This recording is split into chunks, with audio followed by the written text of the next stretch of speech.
Usually, liquid drum and bass starts with something atmospheric. It can be pads or synths or different instruments.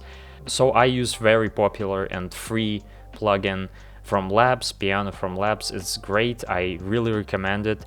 And I also use additional reverb, which is Valhalla Vintage Verb. I think it's better than Ableton stock reverb or the stock reverb that Labs Piano has.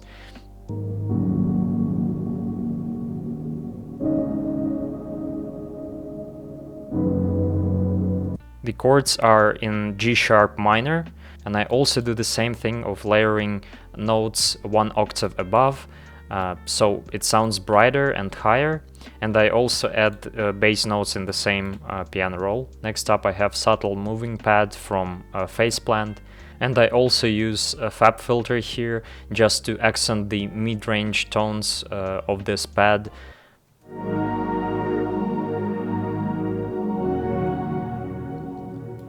And I also use auto filter here to give this like underwater feel to this pad.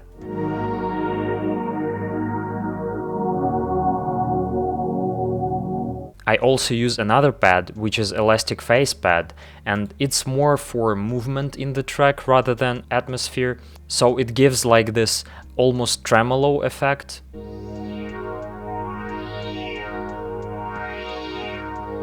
And it also uses fab filter, and I use just general purpose balancing. The stock preset of fab filter. It just helps this pad to stand out of the mix a little bit more. In the second part of the track we have another pad, which is also from Faceplant.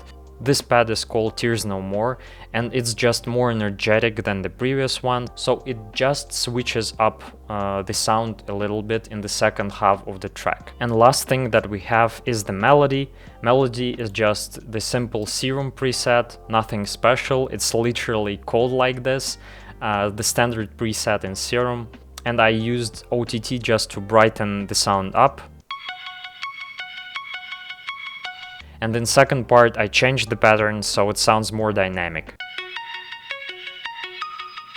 Now let's go to the drums. As you can see, the entire drum group has a lot of post-processing, which I will dig into a little bit later.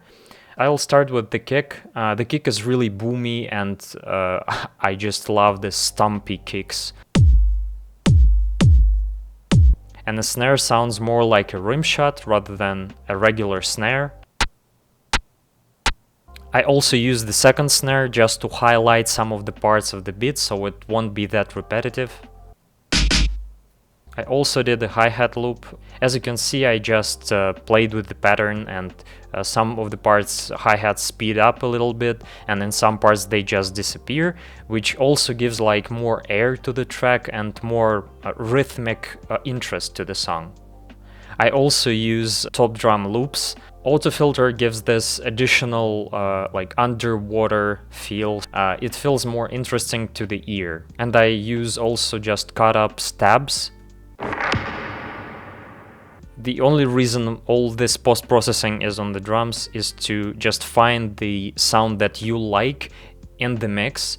As you can see, I have two compressors here. The first one is really just regular compressor. I just lowered the threshold, and then in multiband compression I upped the high end of the sound so the hi-hats stand out of the mix more. Additional filtering for drums and additional auto filtering. We also have the simple sub bass that I already showed you in the previous video. It's just the Serum preset, which has one oscillator and one sub turned on. Really simple, with additional distortion, really easy. And it works. Additional compression with the sidechain from kick, obviously, and auto filter just to cut all the unnecessary high-end and mid-range frequencies, because it's a sub bass, you know. Also we have here a cappella, just some vocal chops.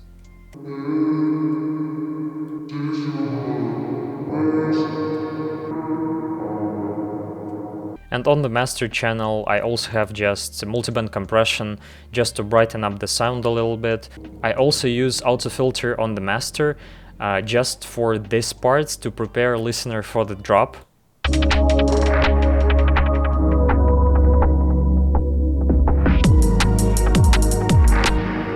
And I also use limiter just to control the sound a little bit more on the master channel. So yeah, that's pretty much it. Thank you for watching this video, and goodbye.